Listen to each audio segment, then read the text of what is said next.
বিশ্বকাপ বাছাই পর্বের ম্যাচে প্যারাগুয়ের কাছে ২-১ গোলে হেরেছে আর্জেন্টিনা।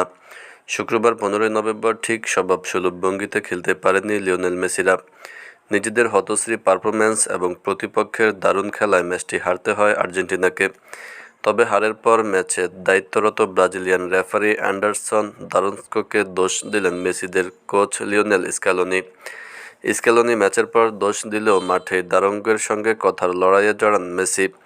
বিরতির আগে আঙুল উঁচিয়ে রেফারিকে শাসন মেসি। বিনিময় হয় উত্তপ্ত বাক্য। আর সংবাদ সম্মেলনে এসে আর্জেন্টিনা কোচ জানান, অনেক কিছুই বলা যায়, মাঠে কী ঘটেছে তা সবাই দেখেছে। ঘটনা মূলত শুরু হয় প্রথমার্ধে। ৩৩ মিনিট বাজে একটি ফাউলের জন্য হলুদ কার্ড দেখেন প্যারাগুয়ের ডিফেন্ডার ওমর আলদেরত। কার্ড খাওয়ার ৪ মিনিটের মাথায় আবার ফাউল করেন তিনি। এবার তার শিকার মেসি। আর্জেন্টিনার খেলোয়াড়দের জোরালো দাবির মুখেও আলদেরেতেরকে দ্বিতীয় হলুদ কার্ড দেননি রেফারি, যা দেখালে তখনই ১০ জনের দলে পরিণত হতো প্যারাগুয়ে। সেটি হয়নি। উল্টো দ্বিতীয়ার্ধে আলদেরেতের গোলেই পিছিয়ে পড়ে আর্জেন্টিনা।